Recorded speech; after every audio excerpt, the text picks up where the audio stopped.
The Irene Dunn, Fred McMurray Show. Starring Irene Dunn as Susan and Fred McMurray as George. Together in the gay, new, exciting comedy adventure, Bright Star. Have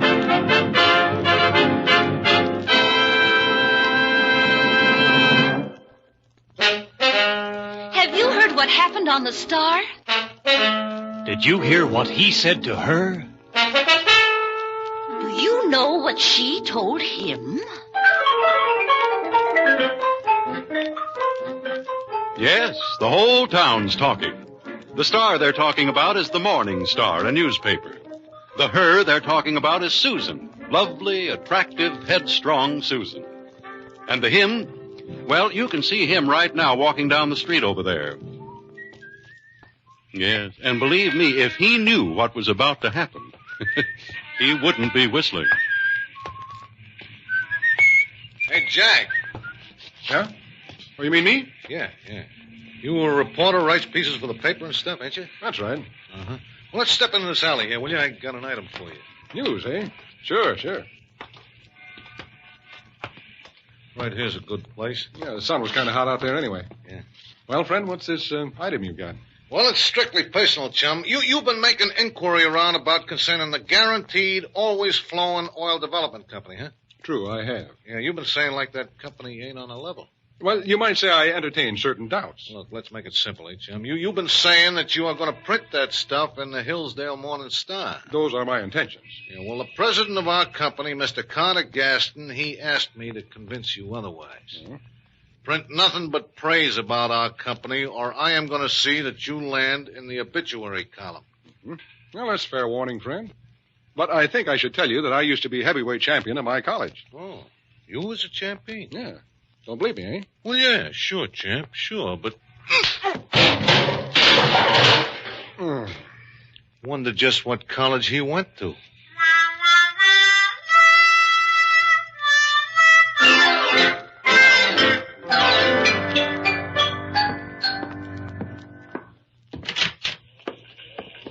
Hi, Mr. Harvey. Wow. An altercation with the truck? I'll exchange witticisms with you later, Sammy. I want to see Miss Armstrong. Sure. Who doesn't? Susan, I've got something to say to you. Shh. I'm on the phone, George. Really, Mr. Gaston? No. Well, he just came in, Mr. Gaston, and I'll certainly talk to him. Not at all. Goodbye, and thank you for calling, Mr. Gaston. Susan, I've got something to say to you. George, really? Look at your suit. Well, suits get this way when they've been bounced around in the gutter. Occupants still inside. Oh? Oh, she says. Try to control your vast outpouring of sympathy, Miss Armstrong. About this phony oil outfit that everybody in town is falling for. I've just heard from Mr. Gaston, George. He told me how you assaulted that poor little salesman of his. He what? What made you do it, George? Sunspots. Now listen, Susan. I'm going to write an article blasting Gaston and his crooked outfit from here to... Just what proof have you? Well, none. Yet. But I'll have... George, I know character. I've talked to Mr. Gaston over the phone, and from what Alderman Connolly tells me Alderman about him... Connolly, he's as hard to bribe as a head waiter. I know character, George. Will you stop saying that? Shouting will not convince me. All right. So we won't print anything. So Gaston sells his phony oil stock to the whole town. You happy? Do I have to remind you, George? That you're the editor, I know. No. That you inherited the paper from your father and did very nicely before I arrived. Granted. That I have a nasty, suspicious mind. I concur. Have I left out anything? Oh, yes. You know character. Thank you very much. You're welcome. Actually, George, you worry me with all your suspicions. Why don't you come to dinner tonight and we'll talk things over? Comfort. All right. But if you think you're going to bribe me with food, you're right.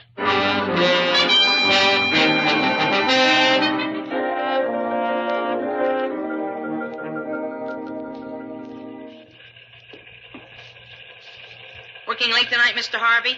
Lift your feet, huh? Yeah. I'm just whiling away the time till 6:30, Sammy.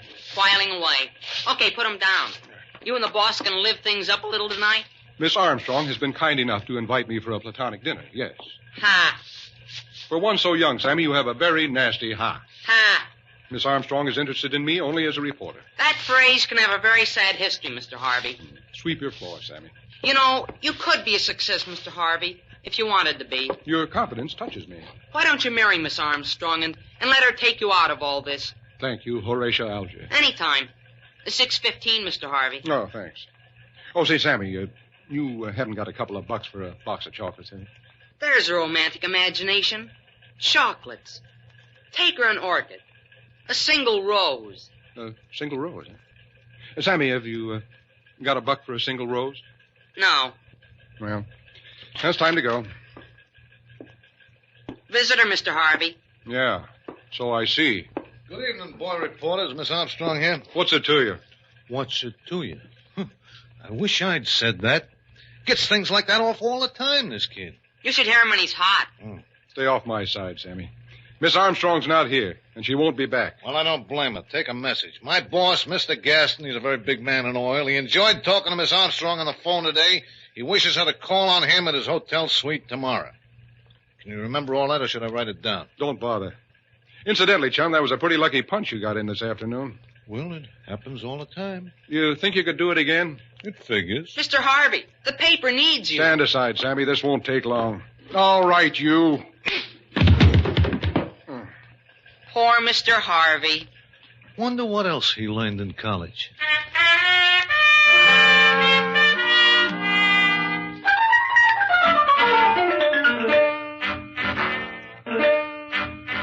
How's the dinner coming, patients? Mr. Harvey should be here in a minute. Everything's under control, Miss Armstrong. But I want things to be especially nice tonight, patients. Mr. Harvey and I have been having, well, one of our disagreements. No. But he was quite nice about coming to dinner. Big of him. Let's see. He doesn't get paid until tomorrow. Was he nice or just weak from hunger? Now, George always speaks very well of you, Patience. And your cooking, too. No fool, Georgie. What time is old freeloader due? About 6:30. I thought we might have a leisurely dinner and then retire to the music room later. Uh-huh. And then you just happen to wander over to the piano, hum a few bars or something romantic. You think that's too corny? George is a corny fellow. He might even bring his saxophone along. No, I think that's in Hawk. Well, you'll do your best on the dinner, won't you, Patience? I'll pretend I'm cooking it for my favorite movie hero. And after dinner, you'll just, leave us? Oh, sure. Want me to burn any incense? No, I don't think so. No, George has hay fever. If it's for free, he's got it. Well, I've got to finish dressing. Oh, Patience, what can I wear to make him really notice me? How about a corsage of baked potatoes? Oh, he is nice, isn't he? Hungry, but nice. And tonight might even be the night that, you know. I know. Tonight might be the night. I hope the piano's in tune. A man who plays the sax would never notice. It's so nice to have a man around the house. It's so nice to have a man around the house. Someone who is glad he found you, who will put his arms around you, and his kisses just the same. I'm giving 2-1. Nothing happens tonight. Nothing.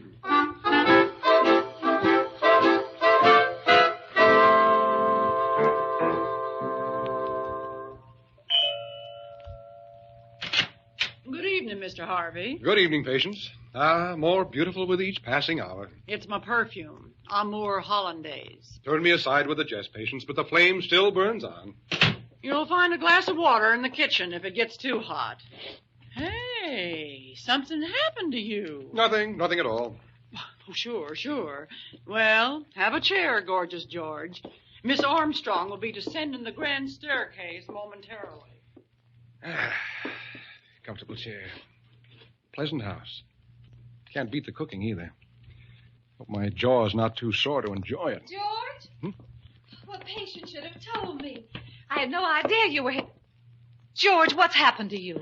I brought it on myself. But I only left It's you... nothing, Susan, nothing.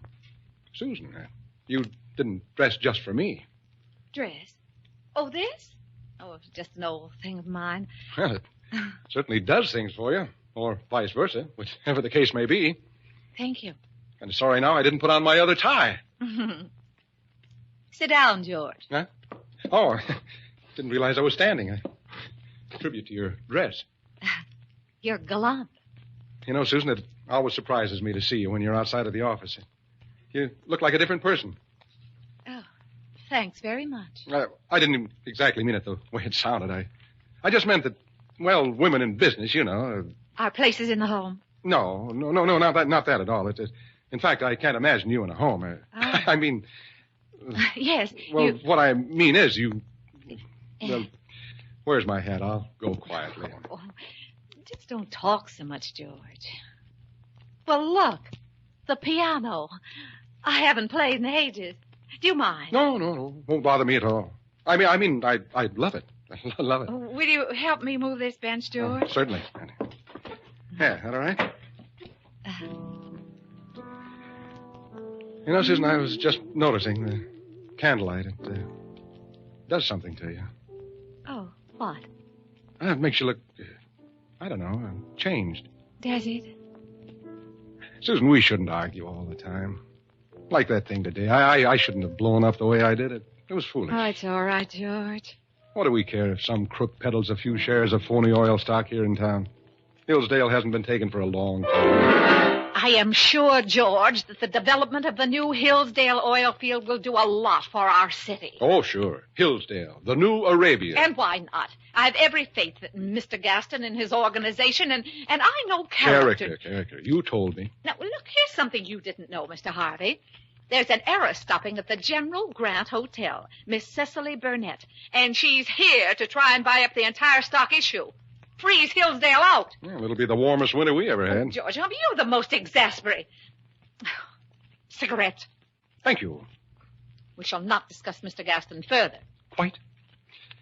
Ah, the gall of that phony. He sent word that he was quite fascinated with you and would like you to call at the hotel tomorrow. Oh, well, how interesting.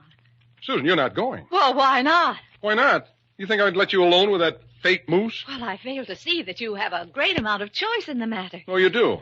Well, if you're going, then I'm going with you. There seems to be more than the usual confusion in your mind, George. You are a reporter on my paper, not my guardian. Well, right now, what you need is a guardian. Dinner. Right amount of jealousy rearing its tousled head. Oh, sure. Just because I can smell a crook a mile off, it's jealousy. Well, if you can smell a crook as well as you can scent food, well, I might be impressed. Personalities. All right, if we're down to personalities, how about... Dinner is served. What? Dinner. Oh. My arm, Miss Armstrong? I can manage quite nicely, Mr. Harvey. Somehow, I doubt very much that tonight is the night.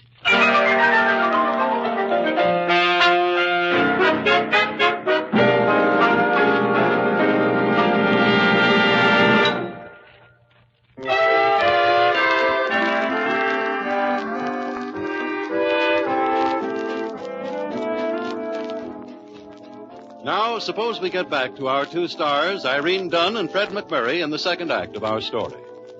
Let's see now. Susan is just about to go down.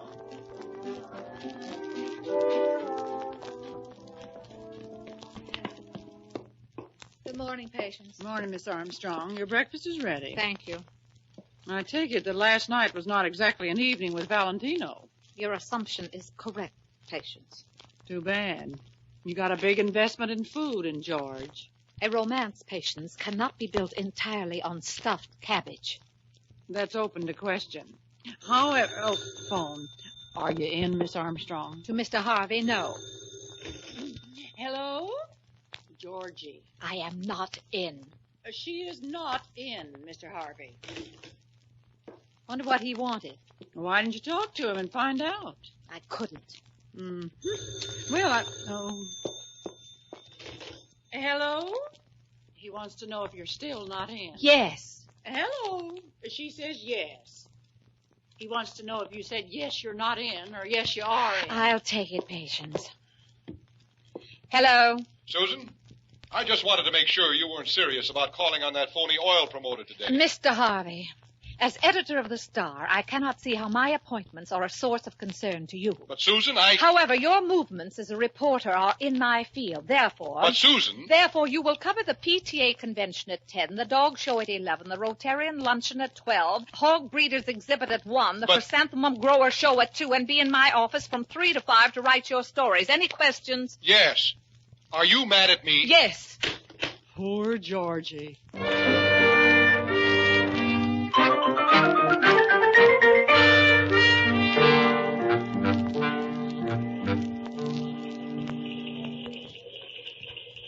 Well, morose is a word for Mr. Harvey. I'm a strong man, Sammy. I wish to brood in silence. Miss Armstrong has gone to call on the oil promoter. Pretty racy fellows, oil promoters. Go fill an inkwell. Why don't you strike back, Mr. Harvey? How?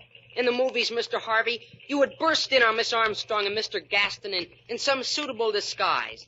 Like, say, a plumber. Well, that's a silly idea if I ever heard one. Plumber, huh? Borrow a wrench and a plunger. Your suit is just right for it. Sammy, I may do it. I may just do it. The spirit of the pioneers. And if this Gaston steps 1 inch out of line... Sammy, where can I get a nice, big, fat wrench?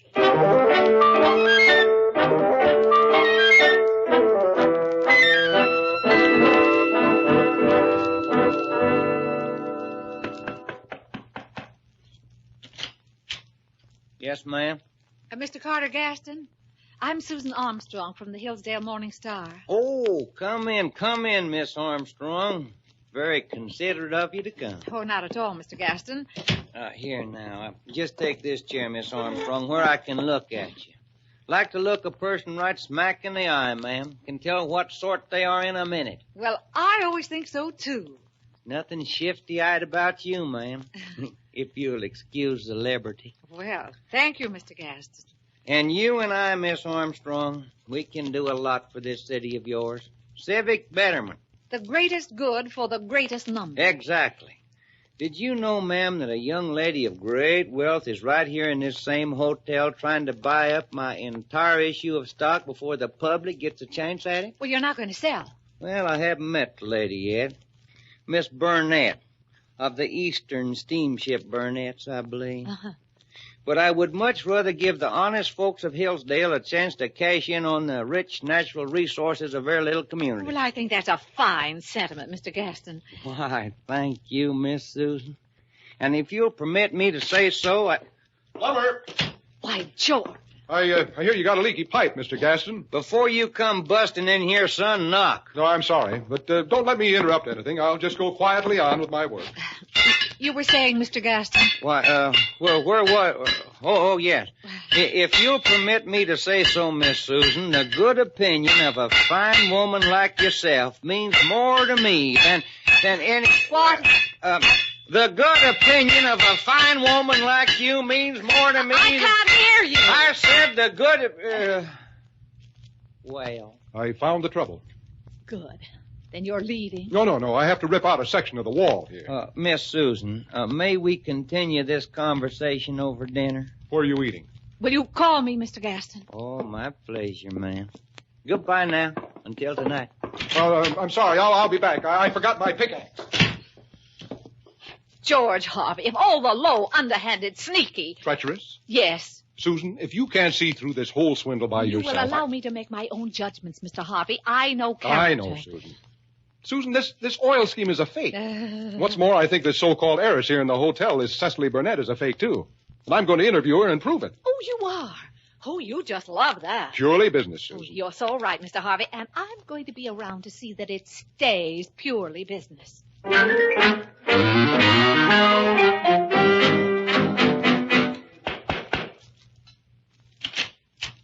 Well, Miss Burnett? Yes? I represent the Hillsdale Morning Star, Miss Burnett, and... But how clever of you. I'll take one. No.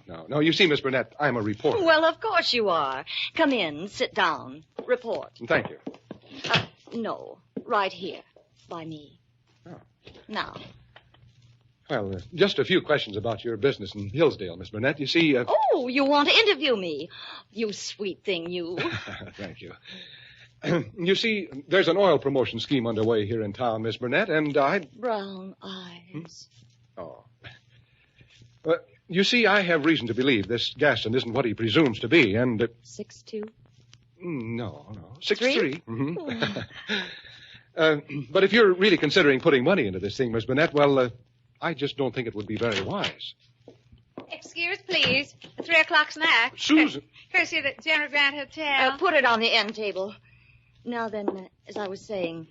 Oh, how do you know I like wavy hair? You want it over here? Yes, and please hurry. Now then, golden boy, your name is, George. George Hunter. Oh, I'm sorry, ma'am. Will you please get out of here? I'm sorry, George. I didn't catch your last name. It's... Dope. What did you say? Oh, I said I hope everything's all right. Well, it's not all right. Now, you please get out of here and get out fast. Oh, certainly, ma'am. Now, where were we, golden boy? Golden boy. Oh, brother. I'm sorry, George. Now I know what you want. You want to save me millions of dollars, and you want to tell me all about it tonight over dinner. Right? Roughly, yes. Oh, you do sweep a girl off her feet, Georgie. What time is dinner? Oh, 9-ish? You speak the language. Oh, I get around. But not around me, you reporter. Until tonight, Cecily. Huh? Oh, until tonight. Au revoir, Georgie. Huh? Au revoir, Cecily. Oh, these Frenchmen. Irresistible. Well, Charles Boyer. Coming in there as a waitress. Oh, really, Susan, of all the low, George, conniving... An heiress. If she's an heiress, I'm Pocahontas. If you were any judge of character, Pokey, you'd know that this girl is in danger of being the innocent victim of that swindler you were so eager to make a dinner date with. I was eager. Well, I didn't notice any long pauses in the conversation while you were making a date with her. We will not discuss conversations overheard through keyholes. Banging Susan. into a room as a plumber. I suppose that's recommended by Emily Post. Now, you listen, Susan. Now, you listen to me, George. After all, where you go tonight is not of the slightest concern to me. Likewise, I'm sure. Au revoir, Mr. Harvey. Au revoir, Miss Armstrong.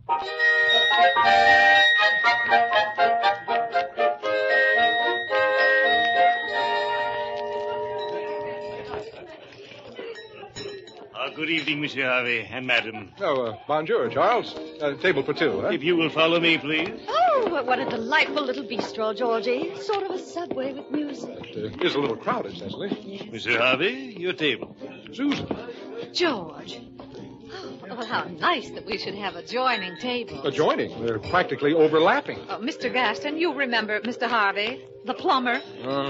Pleasure to see you again, sir. And Miss Burnett, Miss Armstrong, a waitress. How do you do? How do you do? And Mr. Gaston, Miss Burnett. Real pleasure, Miss Burnett, ma'am. Why did you have to come here? Quite pleasure, Mr. Gaston. And entirely unexpected, I'm sure. Shall we sit down, Cecily? Yes, of course. Just bring me a shoehorn, Georgie, and I think I can make it. There. No trouble at all, was it? Oh, pardon me, George. My salad. I know you don't like garlic, so if you'll just wring out your sleeve. Oh, sorry. Is that better? Mr. Harvey, sir, as long as you've got your elbow in my butter, would you mind just running your arm over my corn on the cob? I certainly would. Ignore them, Georgie. I'm sure they had a lot to talk about before we came. Well, Yes, we did have a lot to talk about, didn't we, Carter? Carter? I'm sure George wants to tell Cecily all about the plumbing business, and you were explaining oil to me. I bet he was.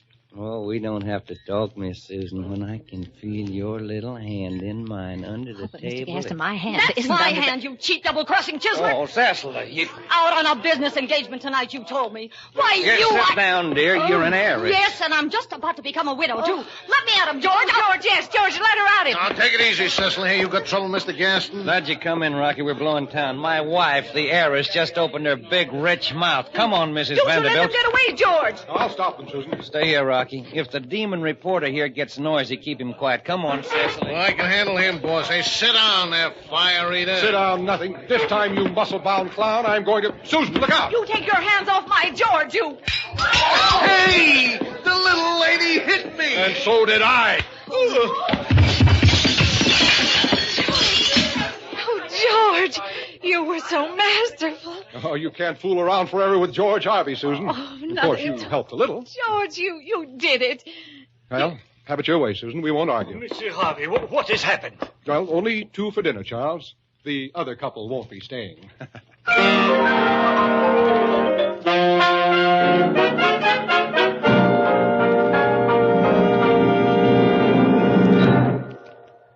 Our stars, Irene Dunn and Fred McMurray, will be back in a moment.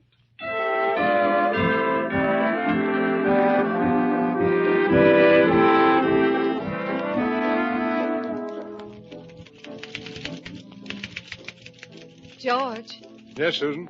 finished your story? Just about. I had a call from police headquarters that they couldn't hold Gaston and his wife. They actually hadn't sold any stock yet. George, you don't actually think I was taken in by him, do you? Do you? Susan, you don't actually think that I was taken in even for a minute by his wife, the phony heiress, do you? Well, I don't if you don't, George. If you know what I mean. I think I know what you mean. After all, Susan, we both know no character.